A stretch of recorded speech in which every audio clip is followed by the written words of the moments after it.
Welcome to Arts, Culture, and Things in. I'm glad that you all who are here on time are ready to go with me. Let me tell you about arts, culture, and things in between, especially for those of you who are joining us for the first time. Welcome. Arts, Culture, and Things in Between is a program that features individuals who are gatekeepers of our arts and culture.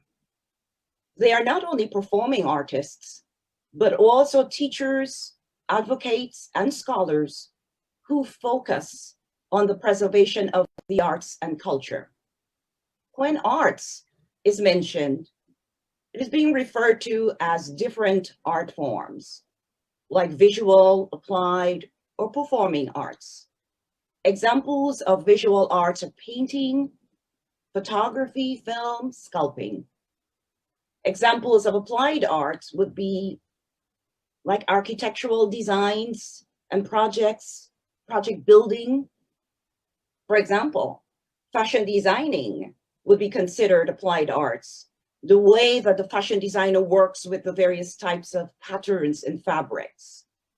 Jewelry designing is also applied art, working with materials such as wood and plastic, metal, silver, gold, working with various types of stones. Furniture designing is also applied art. The way that the furniture designer works with various types of woods, the way that the woods are cut and designed. Then there's performing arts. Examples of performing arts: music, theater, opera, drama, singing, stand-up comedy, and my love, dance. When culture is mentioned, the middle part of the program's name, it generally means the way of life for a particular group of people. So for this program, it is inclusive to mean the various groups of individuals that embrace ways of life. In other words, looking at attitudes and behaviors. What is important to note is that as culture is mentioned, I'm really looking at how practices are passed from one generation to another. Things in between, last part of the program's name, has to do with life's issues that affect the execution of the arts and cultural practices.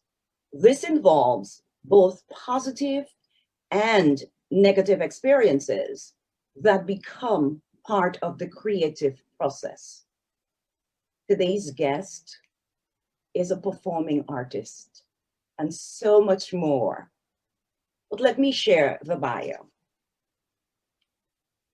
Mildred Lowe celebrates 62 years in the music business. She is a music educator and pianist who hails from the city of Georgetown in Guyana, which is in South America. She specifically grew up in Albertown and Cummingsburg in the city and attended Fountain AME and Baird's under 12 for her primary education.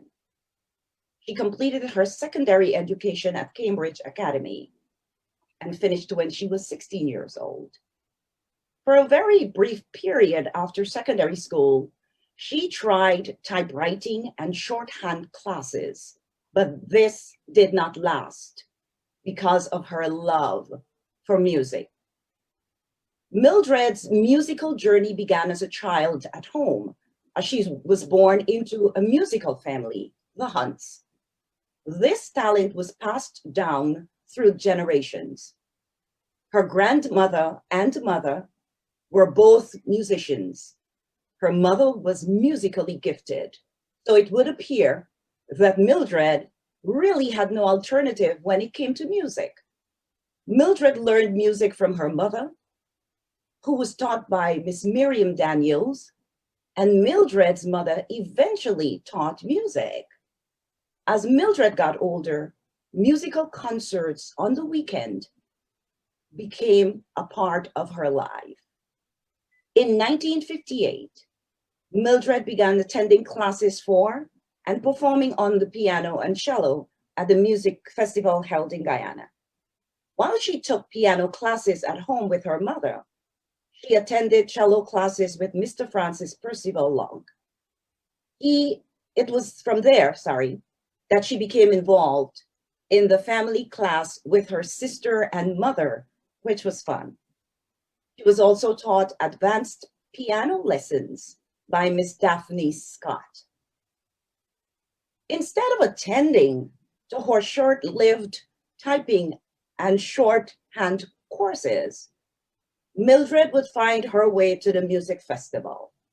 It was at this festival that she spoke with Mr. Glenn Woodman, who had a choir at the festival, and lamented to him that she did not like typing and shorthand. He recommended her to Mr. Robert McCrae at Brigham School, who allowed her to unknowingly audition for a teaching position on the spot. She was told to play a march on the piano, which turned out to be part of her role at the beginning of the school day. This was the beginning of her employment as a teacher, where she spent 2 years from 1966 to 1968. That was at Brigham School. From 1968 to 2001, Mildred became a member of the Woodside Voice Choir, now Woodside Choir International. In 1971, as a member of Woodside Choir, she performed in Suriname for Suriname's trade fair. To date, when time permits, she gets involved in the work the choir is doing. In 1969, Mildred attended the Multilateral Training College, an institution that trained secondary school teachers. 2 years later, she graduated, specializing in language, Spanish, and literature. Following this training, she taught music and English at Charlestown Secondary School. While there, she was exposed to the first dance teachers program at the Ghana National School of Dance that was started by Madam Lavinia Williams. This experience allowed her to become a dance teacher. In 1975, she moved from the school she was teaching to, which is Charlestown, to Lodge Community High School. And in 1976, she moved on to St. Stanislaus College until 1980, when she went abroad to continue her studies. It should be noted that Mildred has had the honor of being involved in many cultural delegations. Her first experience at the Caribbean Festival of Arts, CariFesta, was in 1972, when Guyana hosted the first ever CariFesta. Later, in 1979, she was a part of the delegation representing Guyana at CariFesta, hosted by Cuba. In 1992 and 1995, respectively, she'd had 2 more similar experiences, but these times to Trinidad, the host of CariFesta for these 2 years. In 1983, Mildred earned a Bachelor of Arts in Music and Education from Caldwell University in New Jersey, returned to Guyana, and began her work at the Department of Culture as the Assistant Director of Music. In this position, she led musical workshops and taught new music, which was mostly Guyanese music, folk, and national songs. She was part of the GuyFesta team, moving around Guyana, addressing Guyanese culture. She edited books relative to Guyanese music. She also wrote a music magazine for Woodside Choir and was instrumental in running the radio program Mid-Morning Classics, which featured classical music, where she also spoke about the composers. In addition, she was part of the Burroughs School of Arts and Exhibitions. In 1985, Mildred spent a term, as in 3 months, of learning music at the London Commonwealth Institute as one of CARICOM's cultural officers in training to become a chief cultural officer in the Caribbean. From 1986 to 2001, she became Guyana's country representative to the Canadian Crossroads, an exchange program between Guyana and Canada. Further, as part of Department of Culture's duties, she attended directors of culture meetings in particularly CARICOM countries. In addition, she arranged many shows in Guyana for visiting heads of state, such as Queen Elizabeth and many others from the Caribbean, more specifically from CARICOM countries. As a cultural leader, she attended many international conferences and had the opportunity to adjudicate at the Children's Music Festival in Grenada. In addition, she got the opportunity to visit outside of the Caribbean to Paris in attendance to the United Nations Educational, Scientific, and Cultural Organizations, also known as UNESCO Conference on Copywriting. From 1992, she served as the chairman of the Department of Culture until 2001, when she resigned, then retired.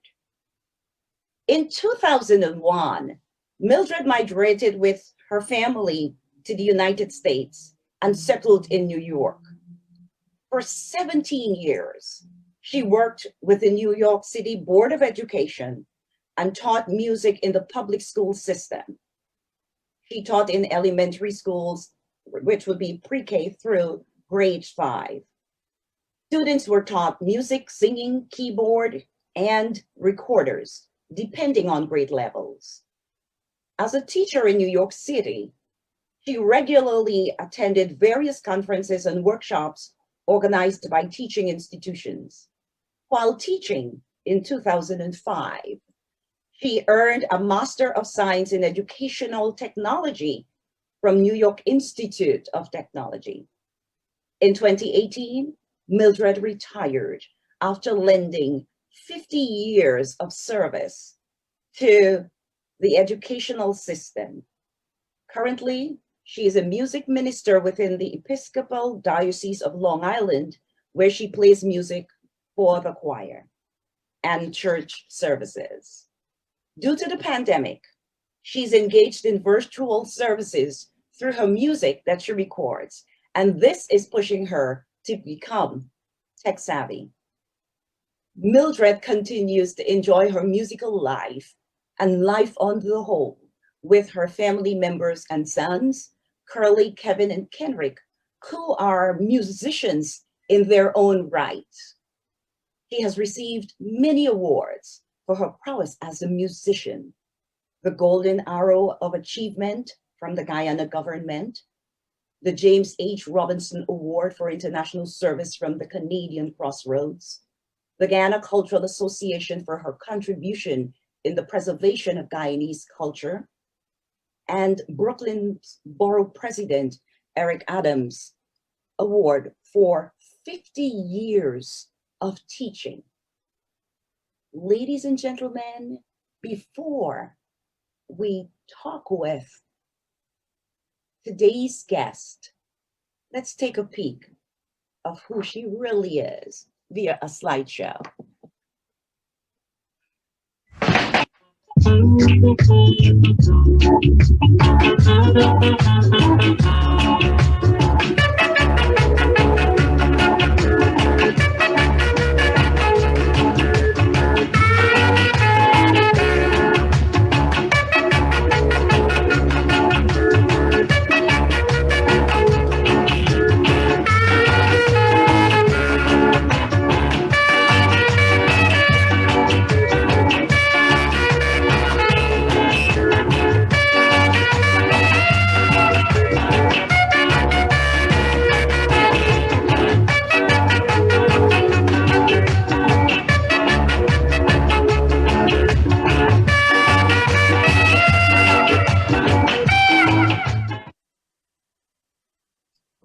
Mildred, welcome, welcome to Arts, Culture, and Things in Between.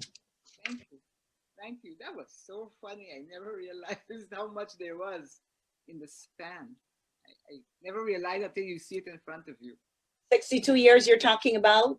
Yes, it has gone so fast. Anyway. Listen, that is somebody's lifetime plus some. Oh my goodness. Yes, and we thank you. We thank you for your continued service. I always get a little ticklish when I look at those pictures in the past of guests. How was it for you looking at yourself on the screen there? That was funny because especially the first one, that was such a joke. My sister and I, it was our confirmation day, and we had to get dressed looking like, as we used to say, we come from some Jordanite church. I don't know what to say, but and it was just laughter from my brothers. They were terrible teasers, and they were dying with laughter. We had to dress like that because that was what was specified. And you take these pictures, and they're there. And until now, my children take them out and laugh. Listen, fond memories they are too. That you can look back and reminisce and really look at your journey. Yeah, they do. They do. But it was, I mean, as a child growing up, you seldom disobeyed your parents. You did what your parents told you to do without question, you know? And this was something that was required as part of your growing up process. You had to go to church and you had to be part of whatever the church was doing. And you just turned up, show up. Yeah, that's how it was. So anyway. So here you are. So you are let's talk a little bit. You're from a line of musical greats. I mean, your grandmother was a musician. Your mother was a musician. There are other family members who are musicians. Your children are musicians. You have 62 years in the music business and counting. Let me ask you, what do you remember about your grandmother? Oh, she was the stickler for discipline. She made sure that we woke up every morning at 5:30. And you had to have prayers. And then each one of us had the day when you had to practice the piano before you went to school. And that was a routine. And then as you got older, she was the kind of person who was very into everything. So she had a lot of plants. She had chickens that she reared. She reared turkeys. And so each child had to take turns doing what we call the yard work, the housework.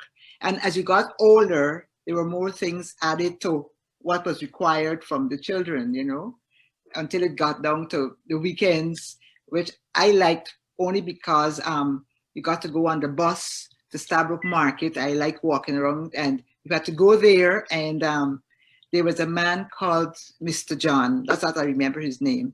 And he sold all of the stocks for the fowl feeds and stuff for the things. And so you had to have these things. He had them ready. You had to bring them out back to the bus, take the bus back home.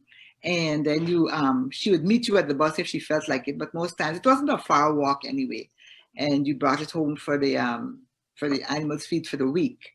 So from her, besides learning music, you learn the discipline of all kinds of other things, strange. Well, we would say now strange things. She was a fashion designer. She could design clothing, and she'd make clothing for like what you call a bridal party, putting out a whole bridal party with a bride and bridesmaids and whatnot.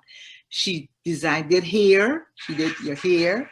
She made stuff for your face. You learn from kitchen stuff, olive oils and stuff. She made soaps and oils, and and she painted. She used to make these beautiful, I don't know what you call them. It's made of glass, and she painted on the glass, and then she put it together with ribbon. So it was, and that was like, it wasn't something that was extra. That was, you just did it, lots of things that you learned from her. And that passed to my mother too. My mother was good at certain things, but my grandmother was the the person who was the know-all, and we call it know, and she insisted that we did certain things, or to say your prayers. It's night, go to bed, say your prayers, So that was the kind of and you just took it in your stride because you didn't know that it was different, and anybody else had anything else different. You figured that everybody had the same kind of grandmother or family or whatever. So She was a very strong matriarch.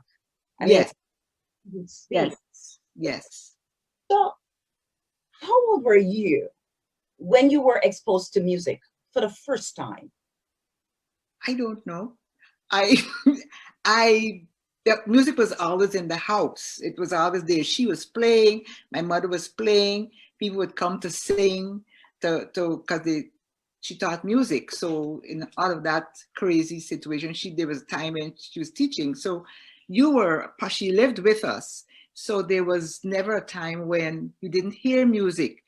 I don't remember when I started to play the piano, exactly formally. I just learned. At first, you learn by ear because you hear somebody play something often enough, and then you yourself will go and pick at it until you get it right, especially if you liked it.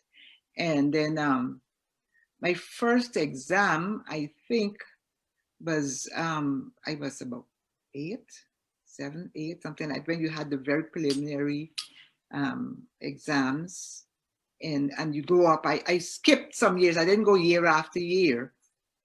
I went as far as maybe grade 3 or grade 4. And then I stopped for a bit because I was doing so many other things. And then I came back and did the upper grades later on in teenage years, in the early 20s. So that was how that was. So, Granny played the piano, Mommy played the piano. And Your my father sang in the bathroom. so music was all around.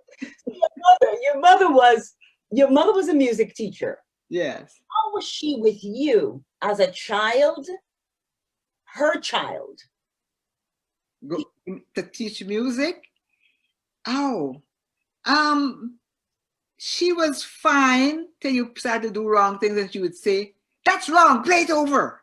Or, "What are you doing there? That's not right. What is that? Look, did you look at the book?" You would get those kinds of things. But generally, it was fun because she didn't make it like it wasn't a job. You say, "Oh God, I don't want to play." I don't remember it being like that. The only time I remember being a rebel, which I was when my father used to have. He was a lodgeman, and he would have these lodge concerts. I don't know if you know about lodge concerts, but children in Guyana went to lodge concert every week, Sunday, at the town hall. And he belonged to some lodge, I don't know, Foresters, something. And so my sister and I used to play duets, my older sister, Marilyn.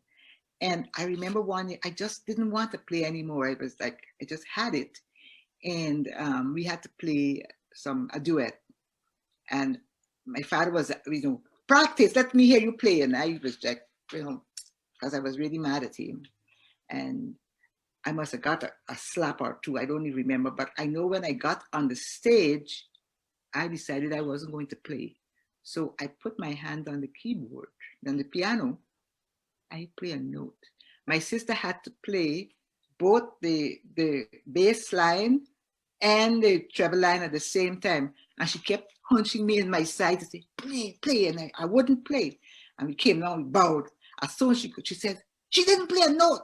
I had to play everything." And my mother said, "That's her, that's her." But, it was like, what am I going to do with this child? Because I suppose that was me. I could be stubborn and just go my own way. And I don't think we ever played duets for a long while after that. The concert finished because they never knew what next she will do. That was wonderful. Lessons learned. So you've also played the cello. Yes. I'm wondering what piqued your interest in this instrument. Well, I was there was a man called John Bunbury who taught string to children going to bishops and others around. My sister Marilyn was learning to play the violin. She went to Mr. Long to learn to play the violin. She's a very good violin player. And she's the older one. So whatever the older one does, the young one has to do. So they decided that she was doing the violin, I should do the cello. And my younger sister under me will do the viola. So there were the three of us. So my class was on Sunday mornings at 9:30 and at Mr. Long's house on Alexander Street, near to North Road there. And you had to fetch the cello to class, right? I had to fetch the cello. You know the size of a cello. I have one here right now. I could show it to you. I mean, it's a huge thing. And I used to ride a bike because I'm not walking from East Street to Alexander Street with a cello. That is like just asking for somebody to trouble you all the way. So, but riding the bicycle, you have to have great balance because on one side you have this thing and you this small and the bicycle. Anyway, I got there and usually Mr. Long was never sitting with you to come to play. He would always, you would go in and you say, "Good morning, Mildred." You sit on a sheet of paper and he would write out all the things that he required you to do, the exercises that you were supposed to play, how many times you wanted to hear it. You didn't see him until you hear a tap on the floor. And that is to tell you if it's good or bad or what. He would come down. Some days he would come down and to see how you're doing and to tell you, well, this is, look at your hand position and stuff like that. So he was the first person that taught me to play cello. And then afterwards, I started to work with John Bombery because he was that. And from that, I joined what they call the National Symphony Orchestra in Guyana. And every Sunday, they used to meet at the police band room to practice. So my sister and I, not the younger one yet, but Marlene and I would trudge up there. I think it started at 11 o'clock and went to 12:30 or something like that. And there you met other people who played stringed instruments, and members of the police band were the brass and woodwind and percussion section. And we made music, we learned stuff, and we played as the orchestra, the National Symphony Orchestra of Guyana. So that lasted for about quite a few years, still 5-6 years, perhaps. I was with. Huh? When last did you pick up the cello? Oh my goodness, child. Not in a while. I don't even know if I could still play the cello. I'll make such horrible songs, everybody will just disappear. But it is here because my youngest sister, she played the cello too. She learned to play the cello. And so she has it. It's here there by the piano. And we always I look at it and say, someday I'll pick that up and see if I can play. But that someday has not yet arrived. Maybe after the show today, you'll pick it up. Well, maybe. I don't know. You mentioned Mr. Francis Percival Long. You just mentioned his name, and it was at his place where you guys engaged in family classes. Well, actually, the family class things, but we didn't play there at his house as such, but we played at home because now you have people playing other instruments, piano, violin, cello. So in the initial stage, it was myself, Marlene, and my mom, we played. And then Margaret joined us. She played the viola. So the four of us would play together. Music, we did all kinds of stuff. And because they had the family class section in the music festival, we entered ourselves in the family class. I think we won twice or something like that. I can't remember. One time playing string, and another time we entered as a duets. Okay. Duets. Mm-hmm. So you also took advanced piano classes with Miss Daphne Scott. Yes. How come? Because mommy was teaching you piano. And then somewhere along the line, you went to Miss Daphne Scott for advanced. How come that happened? My mother said she's not going to teach me anymore. She's done with me. So that was more or less that. And she had such a big music school by then that at advanced level, there are other techniques that you have to learn. and you had to spend a lot more time for her to impart. So it was thought that if you want to go, let Daphne teach you. That was the thing. Because Daphne was our friend, and she didn't live very far from, she lived in Albertown. So it was easy to do that. So mom's classes that she was teaching at home was large already too. That's Yeah. what, Yes.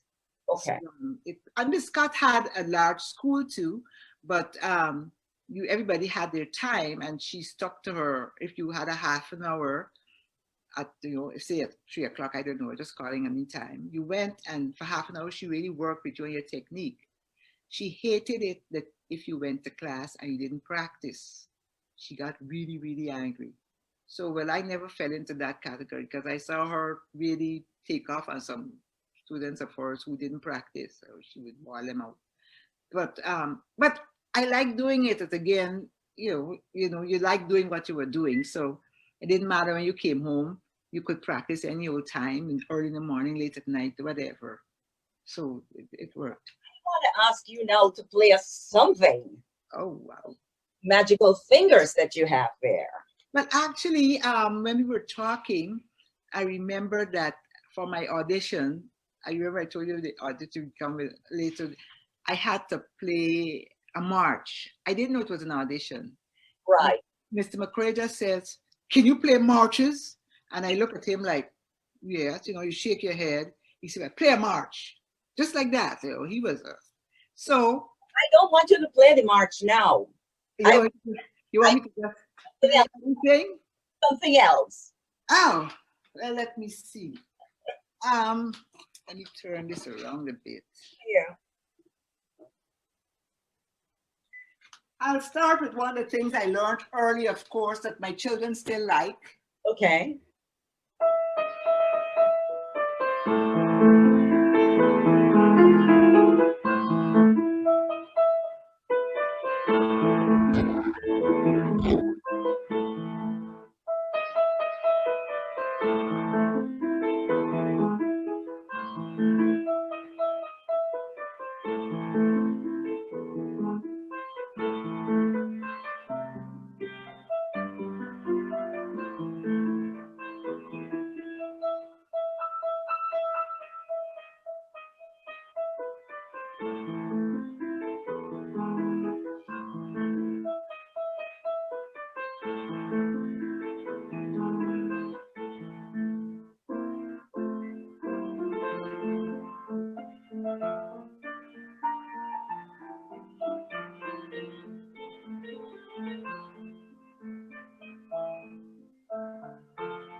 Want me to play the whole thing?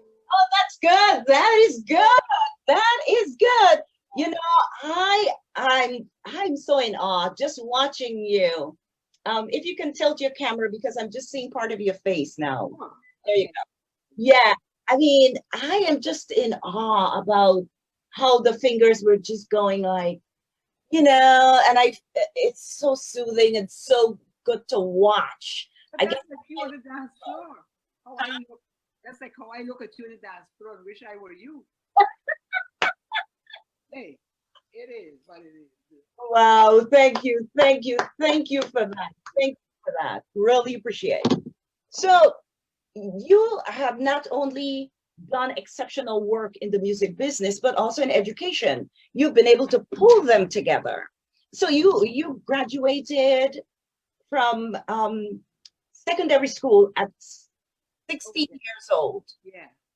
And I mean, it was kind of common back then for 16-year-olds to graduate from school and move on.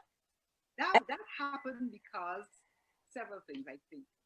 There were only three schools, I think, that did advanced level GC. Uh-huh. We had to they had limited space, and you had to have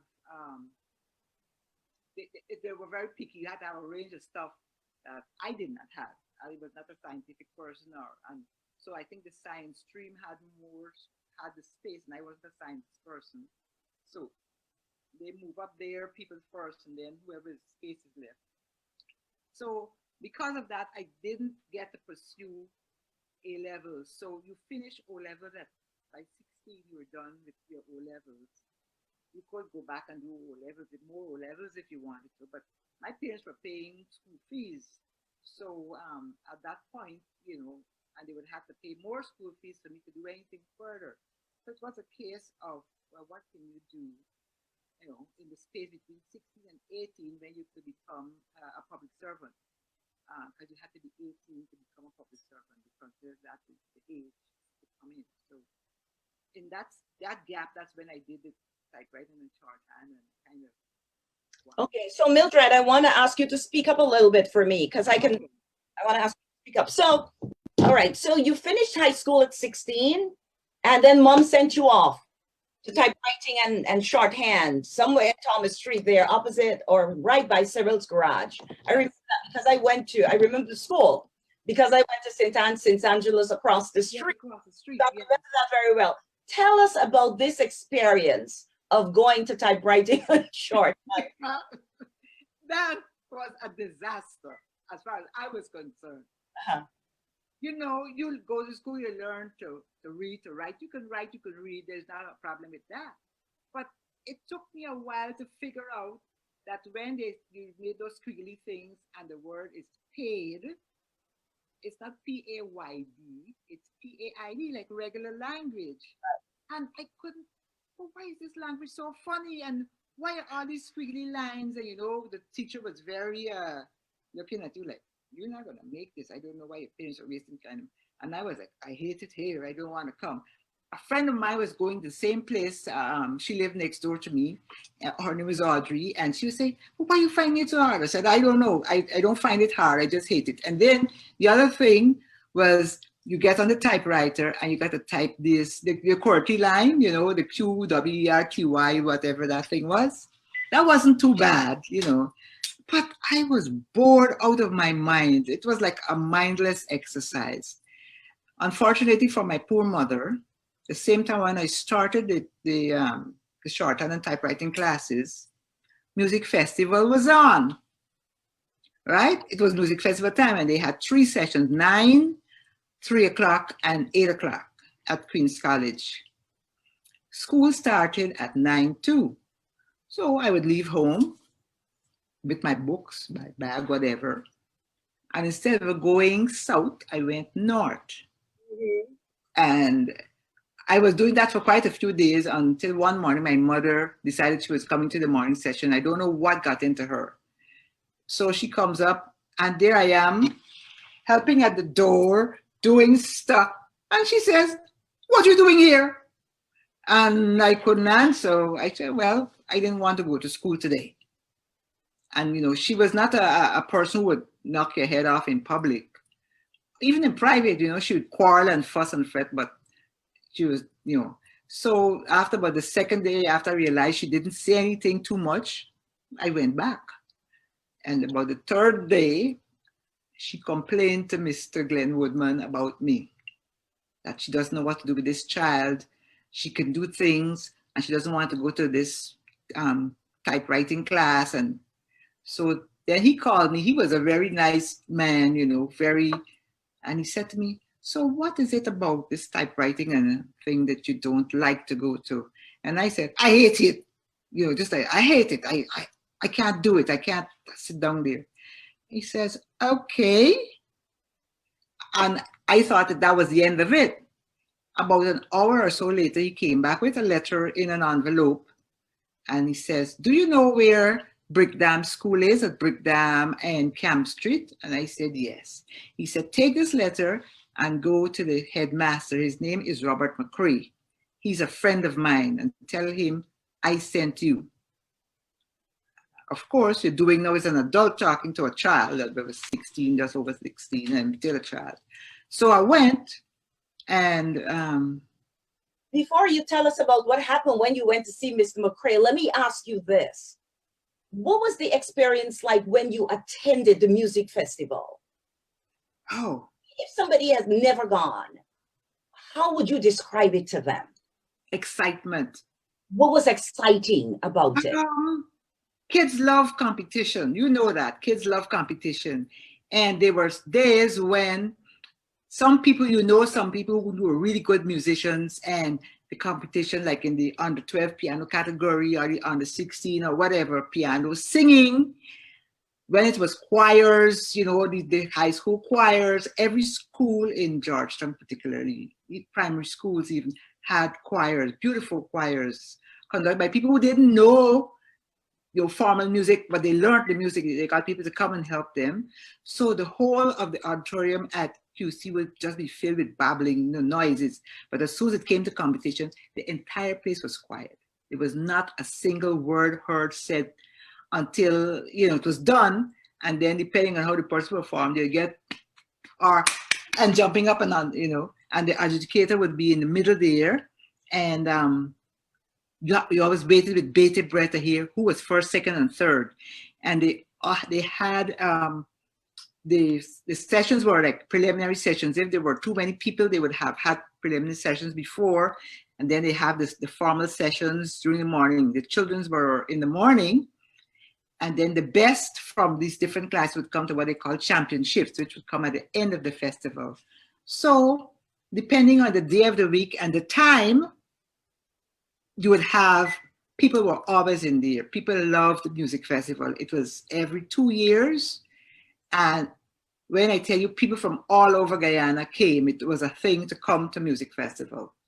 So, no, I was saying that it was excitement for us as children, especially when you get to not only participate, but help put people up on stage, hand out cards, collect people, fetch them. So that was also fun.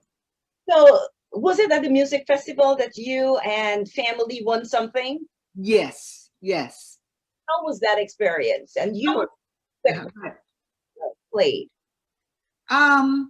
1 year, I can't remember all of them, but 1 year we had a string quartet, piano and strings. So it was my mother on the piano, Marlene on the violin, Margaret on the viola, and I on the violin, cello. And we played something from the Watt Music Suite, I think. One of those things, some Watt music. And what was fun about that, there were only 2 sets of families in that class. So somebody had to be first or somebody had to be second, and we were first. That's, I mean, kids, we did do a good job. Yeah. And then it wasn't that, it was duets. You could have in a family class, you could do duets, your mother and you and your sister, and stuff like that. And you got to choose your own music too. You chose, it was a free choice. And I remember 1 year, I can't remember how many other families there were, but I remember 1 year, Ray Luck was the adjudicator. And at the end, when we were done, I think it was my mother and I played, and he bumped my mother off and told me, come and play with him. I was so elated to be playing with the great, Ray Luck. So we played together, and before we played, he told me little things that he wanted me to do that would improve the performance. So although it was fun and everybody had a good time, I also learned again. So nice. So I want to take you back now to when you met with when Mr. Goodman gave you that envelope. Well, so I'm sent it to him, right? That you can't handle this, you really don't like this typewriting thing and this shorthand business, right? And then what? He gives you. And I took it, and I told my mother, because she was there, I said, he sent me to this school. She said, well, go along, what you waiting for? So I jumped on my bicycle and I rode down to Brickdam, where it is on that corner there. It was a big school. And Summer Camp and Brickdam. Yes.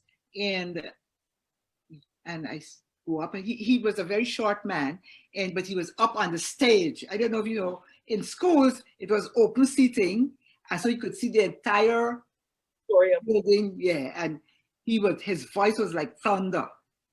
So when he spoke, so I came up, everybody who's on that kind of thing, they see the heads turning, but I think petrification took it. I don't know. I was so scared. I was just walking and going, and I said, "Good morning. My name is Mildred." Mr. Glenn Woodman sent me. Just said, and I gave him the letter. And he stopped and read it. He looked at me. He says, "You play the piano?" I said, "Your head is like this." He says, "Can you play a march?" And he said, "Well, come up here and play the march." So I went up. I knew marches, but I had never had to play. So I'm saying, Lord, what's going to happen here? So I got up and I played the march. And he says, he looked at the clock and then he says, wait until 1 o'clock. What am I waiting for? But I can't ask. So I'm sitting there. Hunger has long passed me. I'm not hungry anymore, nothing. I'm just, and when he rings the bell and he says, play the march. So I started the march that I played for him earlier, but I'm playing it louder. And that's when I saw how, well, disciplined that school was. Everybody was lined up, class by class, with the teacher at the front. They marched up the stairs and marched to their classes. And I had to keep playing until the last class was in.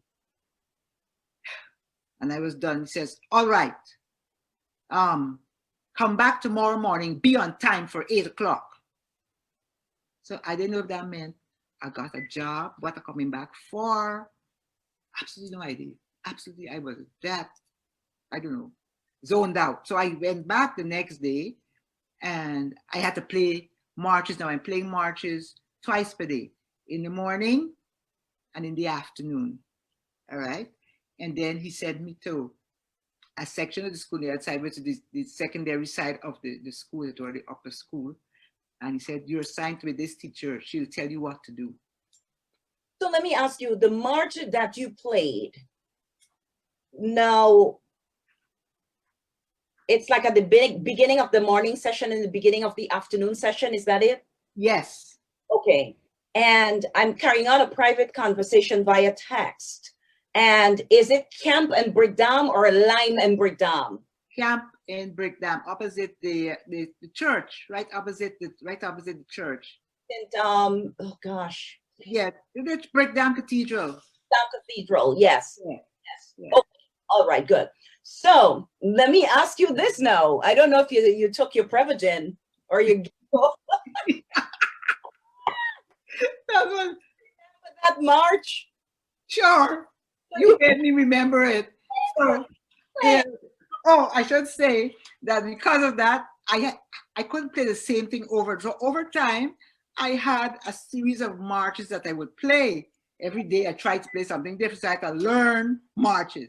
But the one that I played on the first day was this one. Let me see if I can. Specialist? Huh?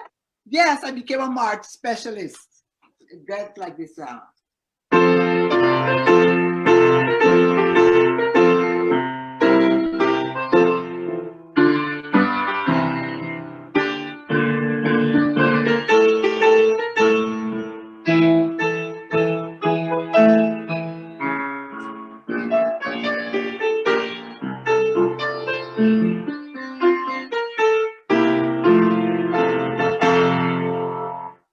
I remember that march, and I was. You see how it goes? I remember that march. So let me ask you. So the children were filing like one after the other. Yes, well, like soldiers from behind. Yes, and their hands to their side, being very. Imagine it's about 600 children coming in, and you playing till your fingers hurting you.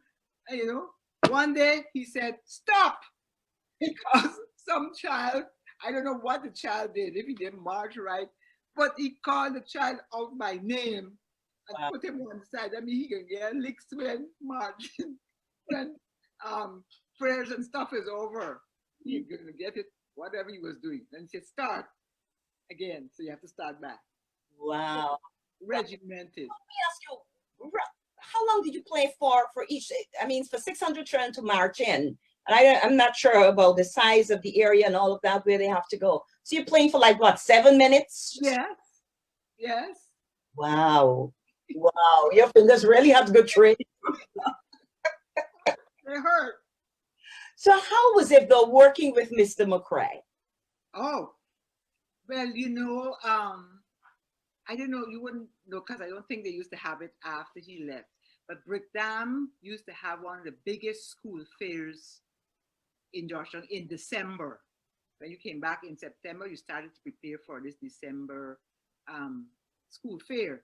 It's a way that the school raised funds to help to do the various things that they did. So every child in every class had to bring something for the school fair. I can't remember if each class had a specific objective or what, but children brought tins of stuff, bags of stuff, different things. So one of my jobs, because I went there in, I can't remember, June, July, no, it was May, April, May. So I went back in September. He said, you're going to be in charge of collecting material for the school fair. I ain't had a clue what he meant. Mm-hmm. But as soon as the school started in September, kids would be bringing in stuff and you had to say who brought stuff, pack it away and stuff like that. And then he decided that he's going to teach me some of the craft things that he made for the fair. So I learned to make pin cushions that look like tomatoes, paper, cut out paper shapes to put sweets in, things to hang up, you name it, all kinds, felt to cut out to make hats and all kinds of things that he sold at the fair for Christmas decorations and things like that. And it was so organized. I don't think I've ever seen another school do something like that. But so you got a good foundation there then, Mildred. Yeah, you didn't think of it like that. You just knew that, you're doing this. And that was part of it. And the other half of that was every part of the year, school year had an activity. So the first semester, which is September to December, you had the school fair. And then when it was coming up to April, when they were going to have common entrance, then they would celebrate the month of Mary, which is May. May is the month of Mary. So every child, because that was a Catholic school, every child had to learn a whole set of Mary songs. I could sing them for you, some of them, not all, but I had to learn them too. And every day you sang, in the month of May, you sang a Mary song to Mary. And then there was one day in May when Catholic schools would come to Brickdam and they have their own Mary service, crowning of Mary, Queen of the May. And you mean Brickdam as in Brickdam Church? Brickdam Cathedral? Yes, the cathedral, yes. The whole school would go over there and they would sing the songs and do whatever. Then they would crown Mary, they'd go around, they had a big statue and they would dress up the statue with these flowers and then you walk around, process around the outside of the church and you came in, you brought it up. And so that was part of because at that time schools were still, belong to a church, either Catholic schools or Catholic church or Anglican church or Methodist, whatever. So somewhere along the line, you became a big shot. You got training for secondary school through Multilateral. You became a secondary school teacher, and you started off at Charlestown Secondary School. You also became a dance teacher. Mm-hmm. Tell us briefly, how did this happen with you becoming a dance teacher? Well, my youngest sister always loved to dance. So when Lavinia Williams came to start the school dance, she wanted to go, but she was only about, 6, 7, something like that. So it was my job to take her to dance class and bring her back. So as I was going, I said, well, I might as well join in and see what's happening. So I started. And I started to go and I liked it. And then the Ministry of Education said that they wanted to include dance in the school curriculum. So they were going to organize dance teachers program with Lavinia for 3 times per week from 9 to 12 in the, in the morning, and then in the afternoon you went back and taught your regular class in the afternoon, and then you also had to teach children after school whatever you're learning, you're teaching. So you're learning and teaching at the same time. And that is where I met people like Linda Griffith, Vivian Daniels, Jamie Piggott, a whole heap of people that still doing dance, till today. We were all part of that first dance teachers program. And it was, oh my goodness. And when you're done dancing at 12 o'clock, you want to just lay out and die. But after a few weeks of doing it, it became so much a part of you that some of us who were hungry for punishment went back to night classes and did that evening class for adults with Lavinia from, I can't remember, I think from 6 to 8 or something like that. Well, I didn't do it all. I did it sometimes. I couldn't because I was also doing Woodside and, my life was full. I didn't need anything else. So that's how that came about. And from there, you trained, and I think it was a year and a half. It was a little while. Then you became the school. So I started the dance program at Charlestown, and each teacher had a dance group at the school where they taught. So they were doing a twofer, yeah.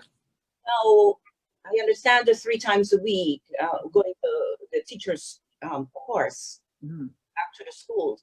How were you able to handle the balance, though, of going to the dance classes in the mornings and then going back to the school in the afternoons and teaching? Because I know that you still had to do your regular teaching of whatever subject matter it was. And I am a product of that same dance teachers program, because Stella Walcott, who was at St. Angeles at the time, she was the one who drafted me in to the dance school. So I was part of that experimental project whereby teachers, you gals, Yes, had to go back to your school and teach it.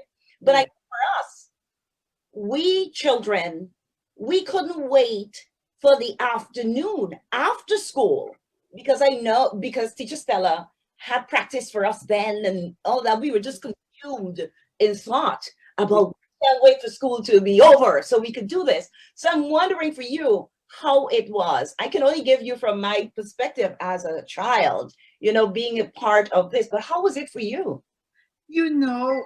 I don't know, your body and your mind are strange things. Maybe it's like a piece of elastic, I don't know, that pulley thing that does silly putty, I don't know. But the more you push it, the more it gives you room to do stuff. I don't remember thinking of being tired, fed up, there's some adrenaline going in your system that keeps you moving from one activity to the other without thinking, this is going to kill you if you don't stop, kind of thing. It never occurred to you. I think it's a part of being very young. I don't know.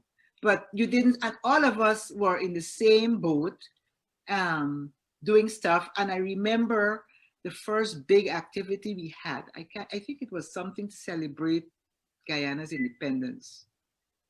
Maybe it was the 9th, the 10th, I can't remember, but it was at the GCC ground in Boulder. And they had this big contingent of teachers with our students to dance. That's where I met, well, I didn't meet, I knew her, but worked with her, Daphne Rogers, and that whole lot. They were the costume people. And they made these beautiful costumes for the children, skirts and things on their heads. But we had to teach the dance. It was the Congo. You know the Congo dance? Of course, anybody who went to the dance school back then had to know the Congo dance. Yeah, do the break, And so we had to learn the Congo and then go back and teach. And then go back and teach our children in the afternoon. And then we had this huge explosion of color and dance. It was beautiful. We had about, I don't know, 300 or 400 children out there. that, and it was so there. I think that is where the love that just grew for all the things cultural. You know, I didn't mind going to anything that had that smelled of culture. Dance, I'm there. Music, I'm there. Art, drama, whatever. You know, whatever, I'm there. How did dance benefited you?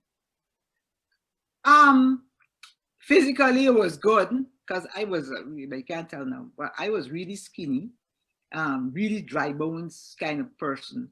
But I think it made me think differently. You began to look at space, for instance. Every time you see a space that they say is a dance space, your mind starts to dissect it. Well, it's a square room or it's a round room. What could I do in this space? What could happen here? I don't know. Your mind just does that. So every place you go in and you look and you see a square space, how many people you could fit in here? What could they do in this little space? You know, that it made you see art in a new way. You're seeing color in a new way. I remember Daphne Rogers saying one day she had this little gadgety thing. I said, "What is that?" She says, "This tells you the color of how a color will look on the lights." I said, "What do you mean?" She says, "Because every color, you look at a color, and when you look through, the light shining, it shows you a different color on it because of what it is made up of." So she would look at somebody's skin tone and she would match the skin tone with the color, and she could tell you which color would look good on you under the stage lights. And to me, that's like, what? You could do that? You know? So Yes. You know, it's so funny you mentioned Big Daphne Rogers, because when you talk culture in Guyana, you have to mention some names, like yes. just like the Pilgrims, Yeah. Oh, yes. Oh, yes. Dolphins, I mean, there's some people that you just have to mention their names. But let me push forward as we talk about culture, because you also got to experience Caribbean Festival of the Arts, fondly known as CariFesta. And the first CariFesta happened in 72, around the same time the bubbling of all these different cultural awarenesses, they're happening. How was that experience for you? What was your best memory of CariFesta? The first one, 72. How was the first experience for you in 72, first ever CariFesta? Mm-hmm. I want you to share your best memory of CariFesta, period, of all that you've gone to. Well, my best memory, there are several best memories, but I suppose my best memory is me meeting Louise Bennett in person. I always loved her poetry. I used to read her poetry out loud for fun. I loved it. So the first time I'm going to meet her is when she came to the cultural center, which had no roof. It had, in those days, it had a tarpaulin for the roof. They didn't finish it yet. And she's this really large lady coming in, and full of fun, she's coming down and she's sitting on a chair and she's talking to Frank Pilgrim, and she says to him, "Well, Frank, why you put me on this little chair? I'm going to fall off. I'm going to fall on the floor." And he says, "No, Lou, you're not going to fall off. Just sit down." So she sat on the chair, and then a few minutes after, the rain came down, and apparently where she was sitting, water was dripping. She said, "You have to move me from this chair. Water fall on my head." just like that. She came on loud. She didn't, I found that so down to earth, and and she was talking with everybody, and then she got on stage, and this whole person became this, I don't know, she impressed the hell out of me. That's all I could tell you. And it was something I always kept in my mind. Even if you say 72 CariFesta, it was that, and the fact that people from Jamaica could play music whole night. I'd never seen that happen. The entire night, out in what's now Festival City, and every country had certain streets. So Bajans were on Idlers Row, Jamaican beer, mango, something. I can't remember all the names. And then they had like a benab where people used to meet for every night. And they had this, I can't remember names now, but this was a band that played the early beginnings of reggae music. It was a spirit, commoner type music. And so they would be there. They had their things with them, and they just played music all night and drank and talked. And I'm like, and the next day they would come out and perform like nobody's business. I said, people really do live crazy. That's all I could say. But 72 was memorable. So what about, you've gone to Carifesta in Suriname? No, I'm sorry, in Cuba, and then Trinidad, sorry. Cuba, twice in Trinidad.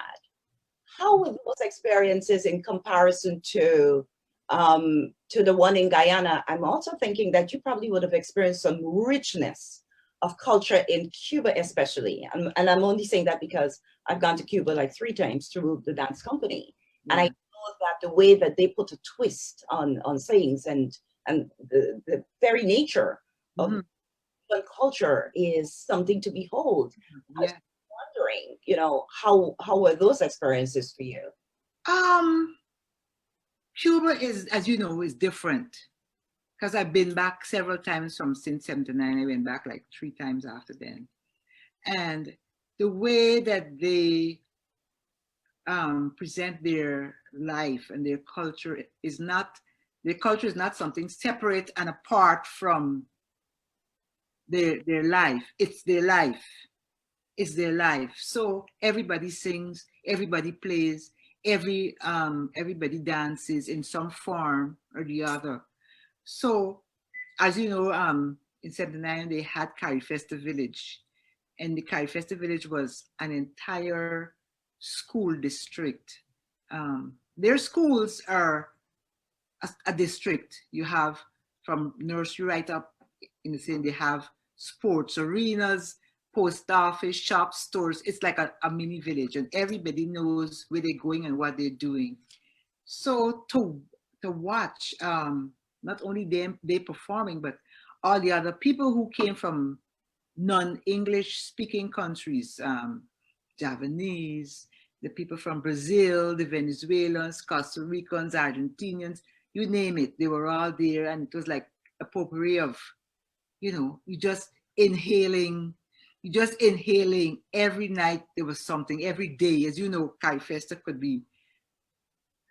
you could become addicted. That's all I could say. No sleep time. No sleep. You didn't sleep. Yeah. So let me ask you to play us something else. But before I ask you to do that, I just want to tell our viewers that I'm sitting with the one and only gifted Mildred Lowe, who's had 62 years in the music business, 62 years, a Guyanese icon in her own right, a Guyanese legend, a musical legend in her own right. Mildred, could you play us something, please? I just want to hear you again, you know. Okay. I was thinking that maybe I should play something from Guyana. Okay. I like George Noel's music. I knew him, and he was such a gifted musician, and the way that he had to leave us was kind of sad, which but his music is still there to remind us he was very national oriented. He loved Guyana. He loved, doing the music, and he expressed it in his music. This one is just listen. I think you know it when you hear it. Mildred, could you tilt your camera so I can see your fingers, please? Something about Here you go. Here you go. How is that? That's good. All right.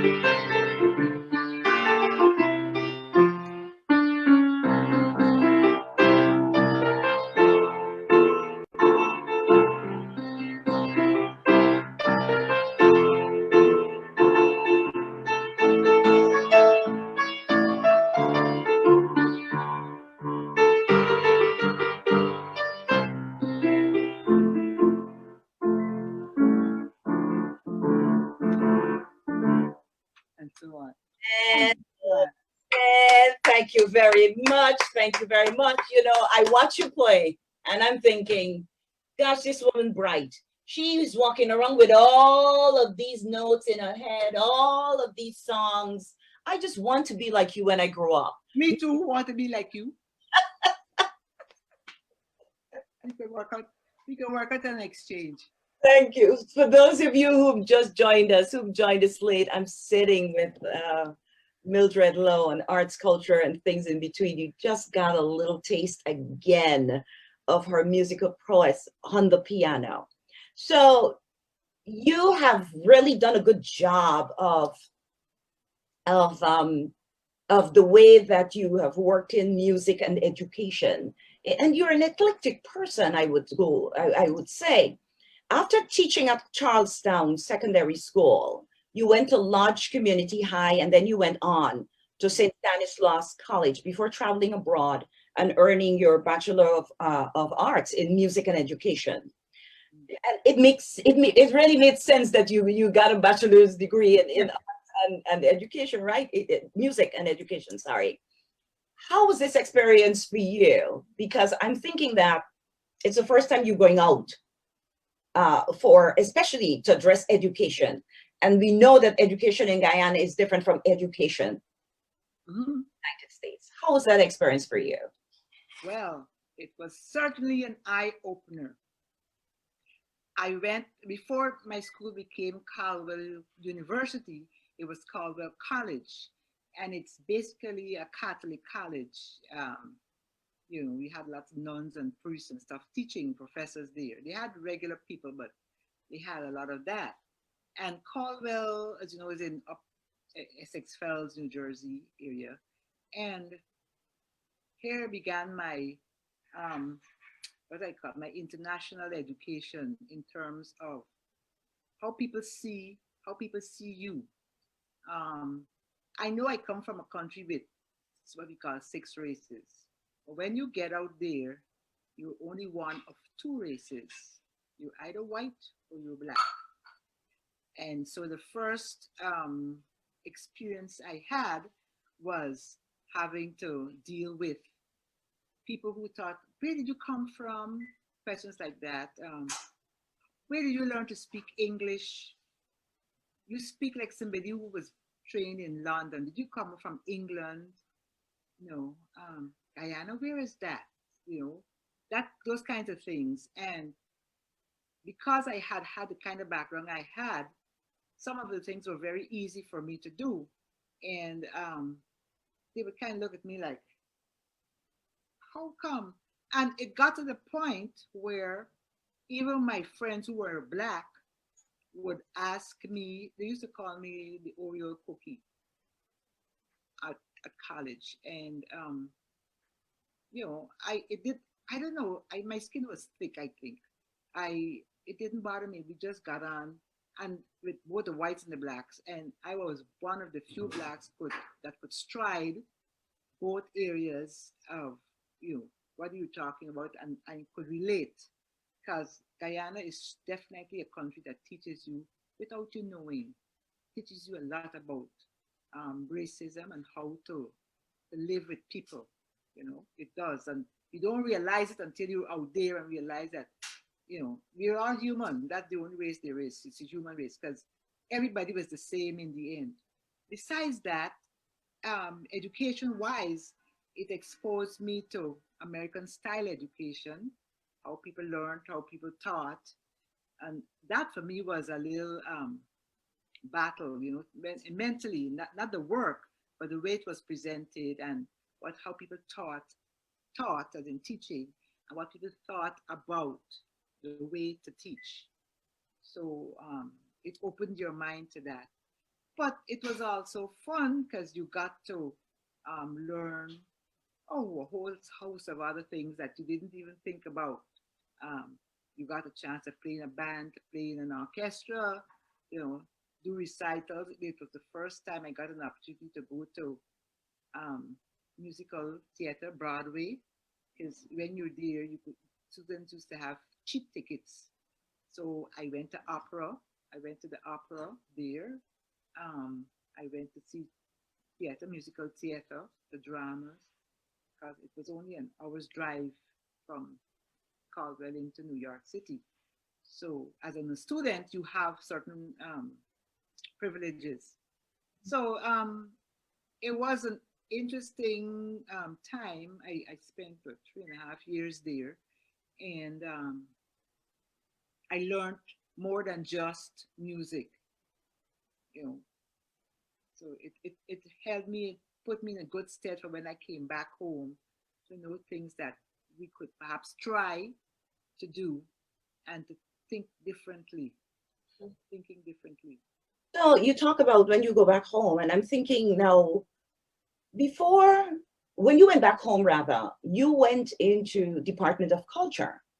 So I'm wondering if before you left to go abroad for your studies at Caldwell University, if you had any thoughts about going back home and not getting involved in academia, or continuing rather your involvement in academia, as opposed to making that switch that you did to Department of Culture.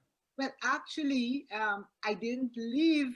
I didn't leave education because in those days, education and culture were under the same head. It was education and culture. Yes. Right. So I didn't leave the Ministry of Education. I just went to the other half of it because I was still teaching, but in a different way, and working in a different way. But you know, the level of, yes, the level of working, they had separate, they and Guyana had a separate idea of how to deal. Culture was for them, culture was culture, and education was education. But when they started to recognize that you have to teach these things to the kids, it's not just about arithmetic and English and stuff like that, but you have to expose. And I remember that back in the 70s, I don't know, when we became, I suppose it's 66, when they were talking about integration, because it's since then culture began to take a front role, and they talk about the 6 races of Guyana being one people, and the idea was everybody must know something about the other cultures. Everybody, don't care who you are, what you profess to be. To become a Guyanese, you have to learn to respect each other's background from whence you came. So culture became for me educating, not only me educating people, but people educating me. So I went to all kinds of places and meeting different people who learned and taught different things about the religion and stuff like that. Let me ask you though, how did you get the job? I understand that culture and education and culture were in the same ministry. How did you get the job at department in that?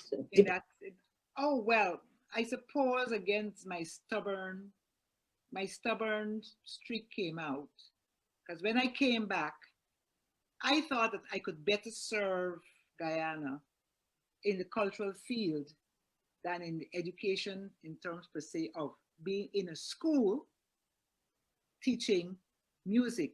Because when you looked at what was available for me to teach music in schools, it was a pretty tough go. Many schools by then, few schools had music in their music program. They only had maybe broadcast to schools, and the schools that had a music teacher only had a part-time music teacher. They didn't have equipment. There were many ifs. And I said, well, if I go into culture, I can meet and work with more people than, and I figure I could give more than if I went to a school. So I told the then PS that when I came back, you had to come back into education. I said, I want to go and work in culture. And he said, but you're in education, how are you going to go over there? I said, well, I'm going to go ask for a job in culture. And it so happened that at the time, Lena Dolphin was a chairman. And they had a vacancy that said assistant director of music. I said, oh, I could be that. So give me that job and I can do it, whatever it is. Because at the time, it wasn't clearly defined and everybody did everything in culture. You came in as an assistant director of music, but you had to help with everything, writing, teaching, whatever needs to be done. So there was a little bit of a toss up within the ministry because they figured that I owed first allegiance to education. And I said, I owe allegiance to cultural education, you know. So, but I did win out. And I think that doing it that way opened it for a lot of people to see what is possible.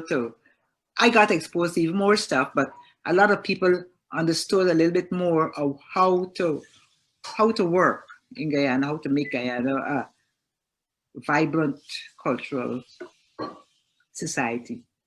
Now, what are some of your responsibilities? As an assistant director? Just if you could give us the few top ones that you thought you made a difference. If you can give us like 2 or 3, that would be good. Well, one of the things that I did was to ensure that every school, as we were working, every school had access to some kind of Guyanese music. So we had this raft of national songs. You know, I think we were the only Caribbean country that got that amount of national songs in the repertoire. So I got with Sister Rose Magdalene. She had a choir and Woodside Choir. And we decided that we were going to record national songs. So we recorded them. We made a booklet for the kids. We said for children. So one side of in those days was the spool, the little spool tape recorders, excuse me. And we would, on one side of the tape, we put the songs. And then the other side, we put what we call a -1. You know, the -1 is just the music. And we printed a booklet with all the songs. We sent it out to schools and we had to make sure, I think at that time they had to make sure that every school had at least a tape recorder. So we sent it out to schools up and down the country, every region. You don't know national songs? Oh, here's a national song book. You don't know, here's, and we kind of pushed that. And that was one of the things that I think really worked for us. The National Dance Company came about as an entity while I was there, because they actually paying people to dance. That was unknown. Pay people to dance? What is wrong with you? That's what the things. But we did get it done. Lynn was the pusher, and she did get that in on the what they call it, as a public servant, as a job in the public service.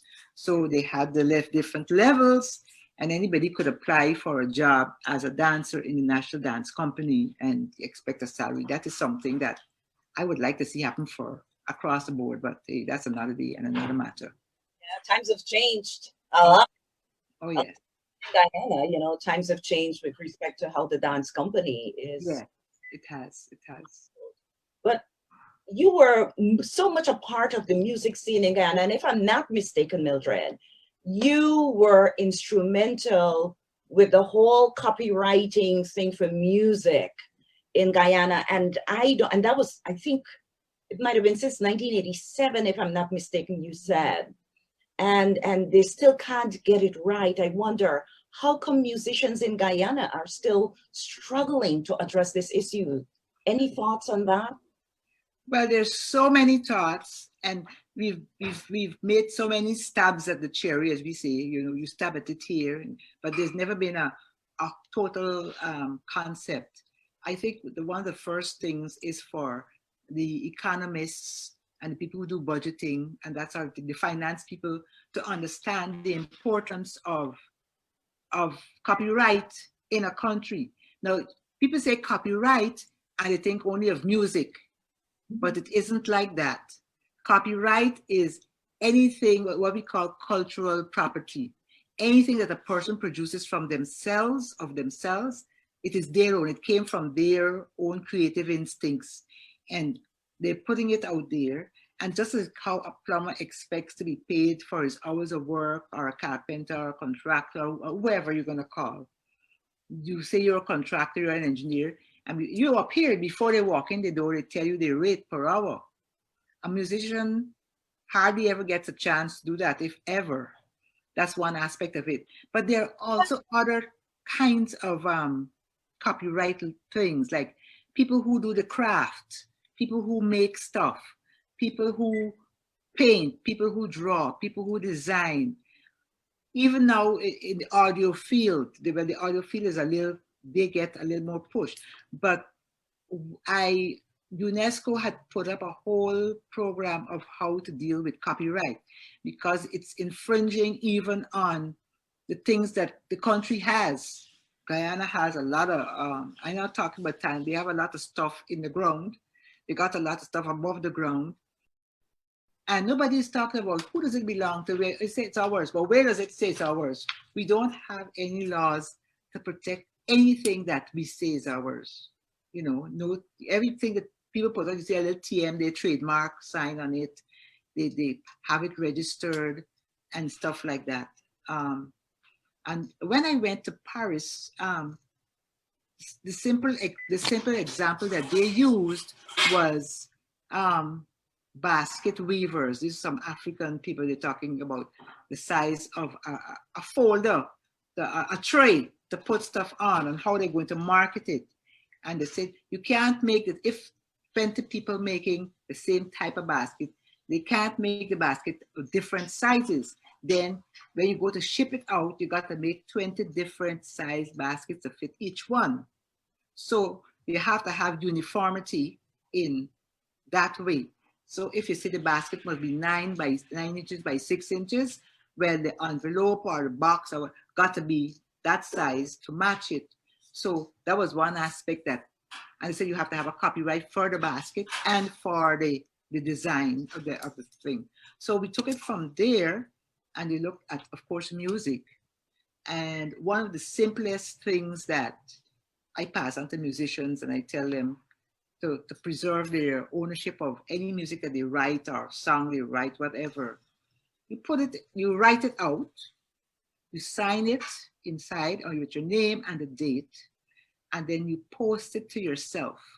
So when it comes back, it has a posted stamp date with your name, and you don't open it at all, because the posted stamp is there to show that it's yours. Because if you open it, well, but it's there, it's yours, and you know you signed it.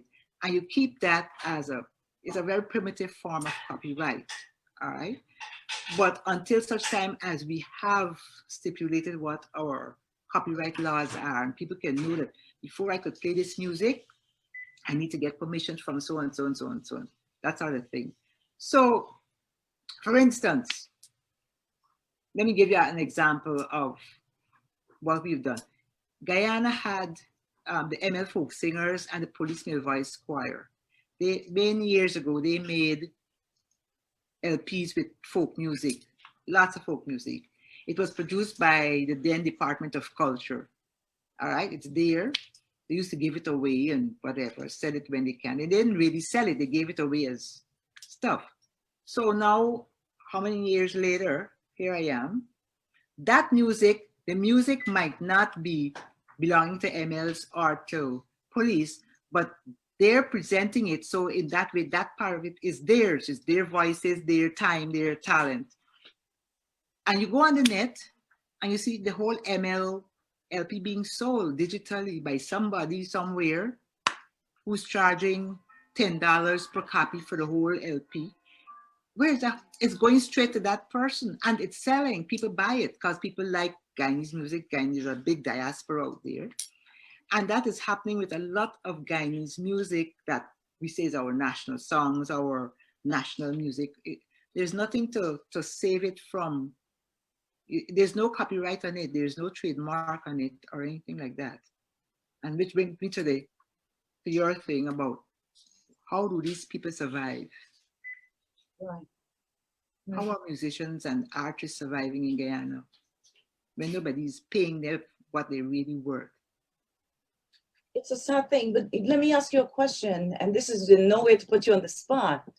Now that you are retired, and we'll talk about that later on, do you think that, would you consider lending your service to that aspect of of working through the whole copyright bit, because you have so much experience and background and knowledge about this. Would you consider? Well, I haven't thought about it for a while, but because I was talking with you and you mentioned it, and I remember all the people. I can tell you where my mind was. I remember all the people who taught me. I remember all the people who played and performed in Guyana for free, for free. You know, they had to turn up and perform at these different concerts for fundraisers and stuff, and who died destitute. Mm-hmm. You know, and there are more of those people in Guyana, I figure now, or else if they're not there, the arts part of Guyana will die because people will say, I can't make money in music, I ain't doing it. And they'll stifle whatever little bit of talent, creativity, or they're going to try to get away from Guyana and go somewhere where they could make some money. That part of it made me think again about how to go about helping. Because up here, as you know, we got all kinds of institutions that help artists. Up in America, there is an artist aspect that goes towards preserving their life after they can't perform anymore. It's there, but we don't have that. And those people, they can't walk into the bank and say, I'm an artist, I'm a singer, I'm a musician, and I need a loan. And they're gonna ask you where you work, or how much money do you make every year or every month? Is it steady? Who is your employer? Who pays you? Do you pay taxes? You know, half of those questions they can't answer. And they do need the funding to get them to go. So You know, I mean, we could have a whole different talk about that because of the stage of culture in Guyana, really. yeah. But I want us just to take a peek through the slideshow, Mildred, Okay. of your work. I thank you for this rich conversation. And when we're done with this, I will have a sidebar conversation with you about the whole copywriting piece for Guyana, because I think we need to really come together, a bunch of us, and really take it Yeah, up. push it. Yeah, I agree. Yes. So let's watch a little bit of you, and then we come back and we will talk some more. Okay. Good.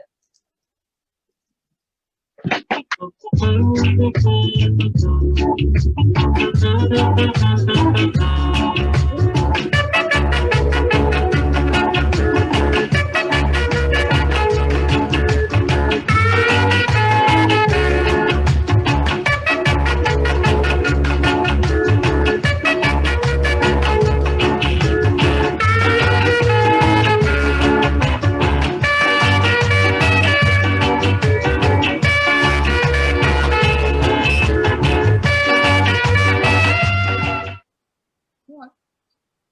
Oh, that was nice and quick. Yeah. So you have migrated, you migrated in 2001 with your family? Yes.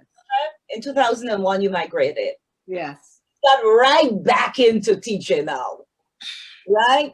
So you were in the music, switched to teaching, back into music. How do you, I mean, you spent 17 years teaching here in the United States. Yes. And I'm wondering, how do you compare your teaching in Guyana to your teaching in the United States? And how did you get into teaching when you got here? Well, suffice it to say that an opportunity presented itself, and it wasn't something that I was kind of looking for or setting out to do, but it presented myself, and I said, well, maybe I could try this for a year or two just to do something different, because I was kind of in a rut in Guyana, and I figured it wouldn't kill me to do it. So there was a recruitment drive for teachers to come to New York City to teach.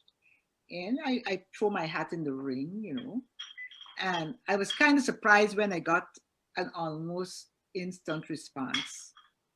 And I was told, come so we can do an audition, another blind audition again. I didn't know what this audition would entail.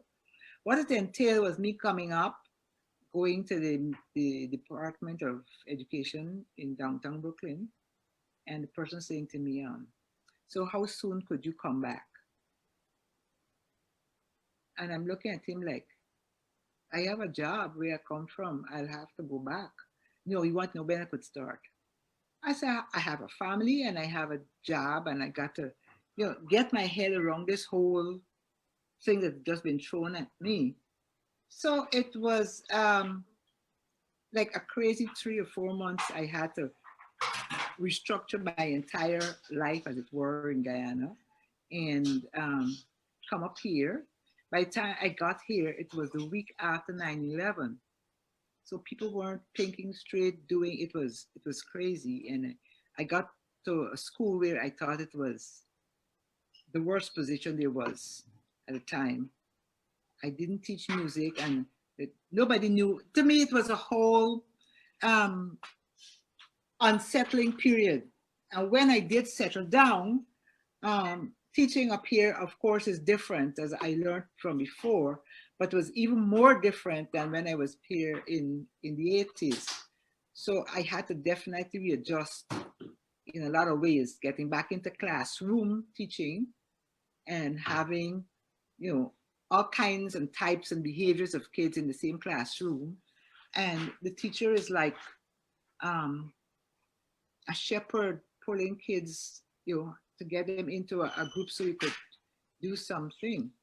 But on the plus side, it introduced me into a whole different atmosphere, a whole different thing in which now I'm going in that direction, I have gone in that direction, which was technology, getting into technology and learning how to teach music using technology, and eventually going and do a master's in educational technology, which was geared particularly for schools, how to teach using technology in schools. So it also allowed me to move around the states here and see how different states handle their education policies and programs, and meet a lot of people who were teachers are well known in the education field here in America. I had the opportunity to meet Maya Angelou in Chicago, and so many others, people who wrote some of the policies that the Department of Culture now, Department of Education now uses, and see how they think and what they see. So that too was experience. Now, how did your training in Guyana help you with your teaching here in the United States? Well, first, I met a lot of Caribbean children in the schools because was teaching in Brooklyn, and I understood them, and I understood some of the background from which they came because it was so similar to ours, and Right. they had. Stop you just for a bit because I'm getting no sound. Folks are saying no sound, so I'm not sure what's going on. Is your mic on? I can hear you. You can't hear me? I can hear you. Oh. Folks are saying no sound. I don't know. All right, let's continue. Hopefully, Raul would check it out for us. Yeah, go ahead. You were telling me you met children, Caribbean children. Yes, who came from my own background and who I was able to work with and help them to find their feet in the new, because a lot of them were newly arrived immigrants, and they were able to help them adjust. And of course, I was able to introduce some of the music from the Caribbean that they were, acquainted with, to get them settled in. And also, children from the diaspora, if you can call it that way, Africans, Cajun children, children from Europe, out of Armenia and Croatia, places like that. They're all part of the school system. So that was definitely a teaching and learning experience on both sides. And of course, the languages. But I'm wondering though, was there anything specific aside from meeting children from the Caribbean that would give you that sense of familiarity? I'm wondering if specifically teaching some techniques then that you used in Guyana, how they might have worked for you. Because we know that teaching children, the children population in the United States, especially in Brooklyn, right, especially in New York, is a different, it's culture shock. Mm-hmm. Yes. Wondering if there was any specific technique that you used based on what you used in Guyana that you pull through to your experience here as you wrap your head around the fact that the population of children that you're dealing with is in a completely different system than the educational system in Guyana. Oh, well, I think that the first thing I had to learn is how to get along with your admin staff, with your principal and your assistant principals, and your senior staff. Mm-hmm. I think because I was in culture with administration, I understood some of the things that they were doing, and I didn't have to get frustrated by what I saw, what they did. I understood why they were doing what they were doing. That was one part of it. And the other aspect was the staff that I worked with. The staff that I worked with, a lot of them came from the Caribbean too. A lot of them came from the Caribbean. So we kind of braced each other and learned from each other, and able to, if you have a difficulty with a student or with the class, you would say, well, look, I have, and they would say things to me like, well, this child is so and so, and we need to do this, and we would try to reach out. And so there was a cooperative effort. I think that worked for me quite a lot. And although there were many days of, you say you want to throw your arms up and say, forget this, but there are always people there who are always smiling, no matter how it's hard, and you want to just, we could do this. Or the enthusiasm was such that even when I'm kind of like flagging, they would fire you up and get you going. And of course, we used to have a day they still do it at the school where I was. We used to call it Pride Day, preserving our educational system. We had an acronym for that. But on that day, we used to have the kids make costumes, like if it was carnival, we would have a parade around the streets. We come back in, we have a concert, the children performing, we bring in people to perform. And then the parents would bring foods from their countries, and each class would have a display outside their door, and you visit everybody. So you eat all kinds of foods, you see all kinds of different things that the children did for the year. They displayed it and they could talk about it. So there was that kind of camaraderie that kind of cemented and knitted together a whole host of different people. That was one day where you felt like you won. So that's good. I'm glad that you gave me that response without me even probing for it. But let me ask you the flip side of that. What is the worst experience, the most challenging experience you've had as a teacher? And then I'll ask you to play something for us. Oh my goodness. I have to think about that. My worst experience. I suppose it would be a day when it was the first thing in the morning. You have to teach the first period in the morning, and kids would come in so angry and so, I don't know, spaced out. It's not really spaced out, but they're so angry that they would disturb the whole equilibrium of a whole class. And if it happens on the first period of the first day of the week of school, like on a Monday morning, that could throw you for a while.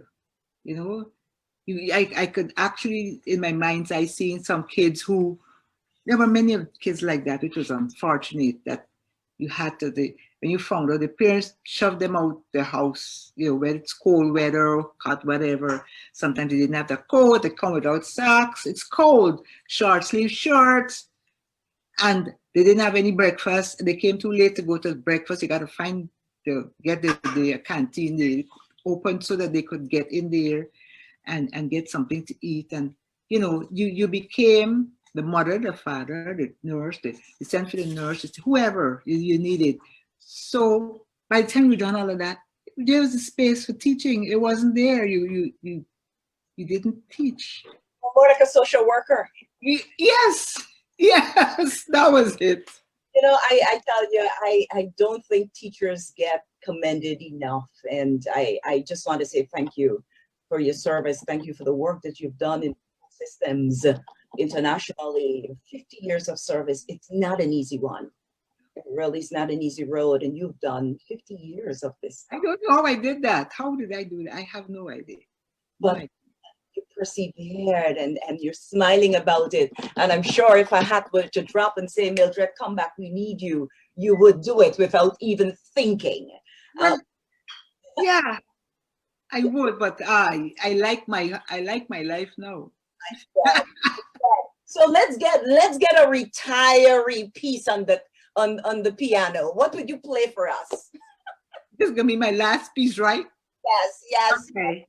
Now, this piece of music is from one of the first musicals that I saw, Chorus Line, and there's one of the songs in the last, like the finale before the finale, where one of the dancers, it's a story about dancers here in New York and what they go through.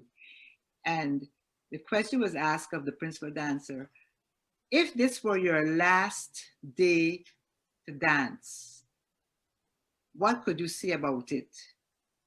And she says, she started to sing the song, What I Did for Love. And she said, it was all about love. It's all about love. And I suppose when you see the words, and I can't sing, so I just chase everybody away, but I try and play it. And I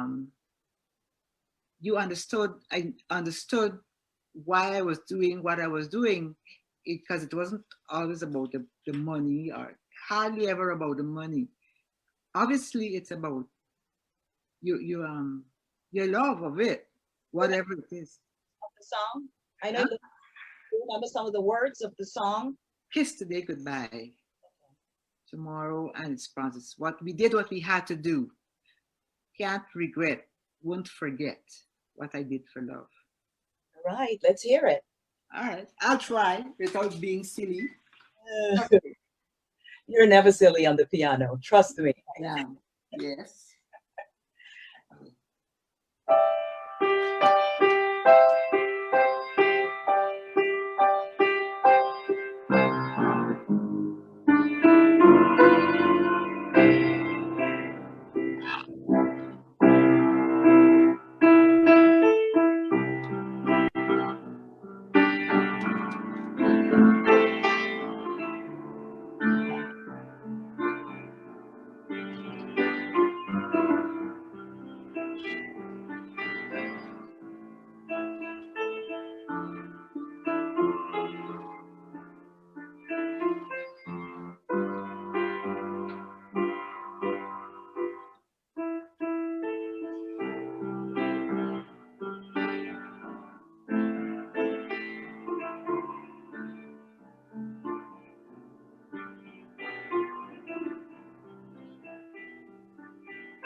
And there you have Love it, love it, love it. And I didn't tell you, I love your picture on the wall behind you. It just speaks to what this is all about. Thank you, Mildred. For those of you who joined late, I'm sitting with the incomparable Mildred Lowe from the Hunt family. If you are not familiar with the Hunt family, just Google them. That's all I'll say. So Mildred has been playing or been in the music business for 62 years, older than some of you. I know y'all thinking what? Older than some of us, I mean. me, my face. You know, older than some of us. I mean, you've been recognized for your stellar work also. By Guyana Cultural Association, Brooklyn Borough's president, the Canadian Crossroads, you know, the Guyana government. You have your accolades for your contribution to cultures through music and education. I must say, you are, as I mentioned, you're from a huge family. And like if that is not enough, your sons are musicians too. All of them, Kevin Kerwin and Kenrick Kerwin and Curly and Kenrick, yeah. The three kids. Right? Curly, Kevin, and Kenrick. You have nieces and nephews who are also doing music. Yes, your siblings are. I'm thinking that all of you total must be a couple of hundred, a few rather, 100 years put together. I challenge you to count those years and let us know. You know, it has to be a few hundred years, hands down. And I was just wondering, and this is a funny wonder, when you siblings and other family members get together, Mildred, do you eventually end with music talk? Oh, yeah. Yeah. There's competition in the house, especially among the younger ones. They would, we'd just be sitting around and they, as you say, were talking, whatever. And then one will get up and decide they're going to play something, and another would say, I could do better than you. And then there will be a set at the back saying, well, let me see who could do better than who. You play first or you play second. I think you could do a little better. Okay, could you raise your voice? Your audio is low. Okay. They would have a competition to see who could play better than who, or if they could compose something on the spot or extemporize on the spot, things like that. Or they would suddenly bring up the steel pan, or the other one would go bring his saxophone, or that kind of thing, and they would just play, and then the rest of us would either be dying with laughter at what came out, or what do you think that was, that kind of thing.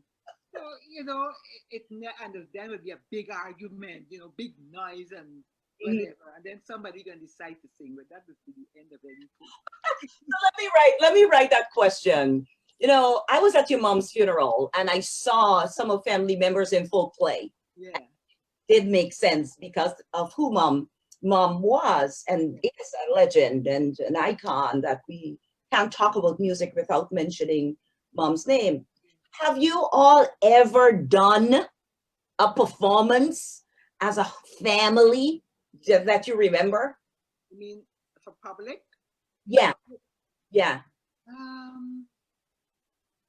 Well, I would say yes, but not us alone. Not us alone. Us with other people. Like, but since we've been up here, we've been in concerts where all the ones who do music were involved. All the ones who are up here and who were involved in music, because the family has expanded, and so even some of the expansions are musicians, so they're also involved. So we've done a lot of that at I remember a particular one at St. Bart's. Did you tickle your volume? Oh yeah, okay. Okay. St. Bart's in Brooklyn, the Episcopal Church, we did a lot of work with them, putting on a concert. It was huge. And but the younger ones now are doing their own thing. They do concerts in their churches with other churches and stuff like that. But yes, we've done that. Well, I'm going to charge. I'm giving you a charge, but I'm not going to charge you consultation fee. I would love to see you guys come together and do a performance as a family, because I think you have everything that it would take to do a musical performance, right? So I'm charging you with that, and I'm not charging you consultation fee. How about Well, that? So listen, I have to say this though. I admire the Hunts family because of the practice of passing down the talent through the generations, and in so many ways it's part of what this program is about. And I know that your sons are playing the music, and I know that we can have a whole different talk about how they have gotten into the music, and they're really revolutionizing how music is done, how music is played, especially in the era of the pandemic, because I've been privy, to the work that they are doing.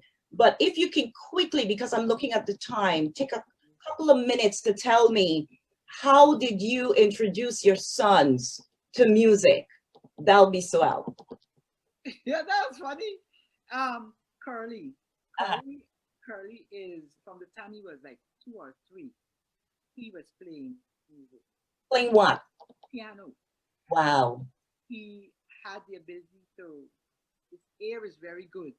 So my mother was teaching, and at that time I was away, so she was looking after him. And every day when she taught music, he would sit on her knee as she's teaching. And she said it got to the point that as soon as it was like 2:30 in the afternoon, he knew he had to get his bottle with his whatever milk, whatever. And looking at her, I was a year and a half, maybe a year, and came and he sat with her for however many hours. So he was, already in. Um, when it was just quickly, when it was time for him to go to university and stuff, he said he wanted to do computer science. I said, fine, no problem. And he went and did a degree in computer science.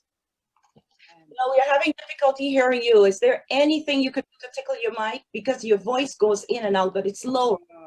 let me see if I turn it down. Okay, yeah. I don't know why. No, you've gone too low now. Go the Can you other. hear me now? I can hear you now, but you need to go in that same direction that you're going. Okay. This is the extent of it. I don't know. All right, well, stay close to it. We have to stay closer. Yeah. And, Anyway, yes. So because he I'm did, only yes. seeing half of your face now. Oh, good Lord. Uh-huh.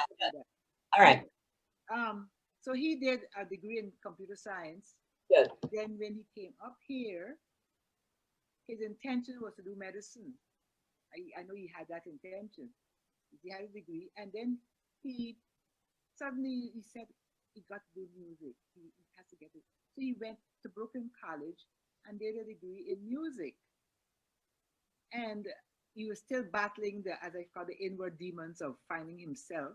He actually started the medical program, and but music was just always there. It was always there, and eventually caved in, And he writes music, he arranges music. He works now with a church full time, St. Augustine's in Brooklyn, and he writes for Parkside Steel Pan every year competition, and he's won some medals in Trinidad with some international arrangements.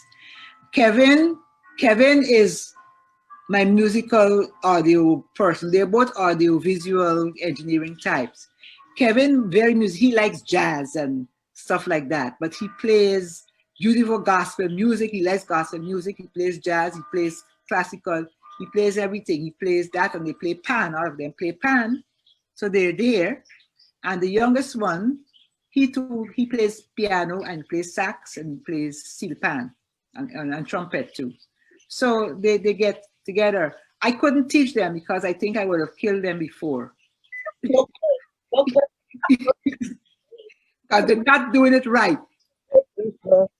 But I mean, you're a perfectionist, obviously, especially when it comes to the music business. And I know that you have many nieces and nephews who are the offsprings of your siblings, who are geniuses themselves in music. In 2 lines, because we are at 5 o'clock now. Oops, yeah. As a retiree, what else is in store for Mildred, the music educator and pianist? I'm looking after plants. I'm experimenting with all kind of herbal stuff. I'm reading more, and I'm becoming a real techie. I'm learning how to do audiovisual techie, putting stuff together and tweaking this and turning that. So next time in my next life, I'm gonna be a techie. I hear you. So thank you so much, Mildred, Welcome. You're welcome. sitting and chatting with me.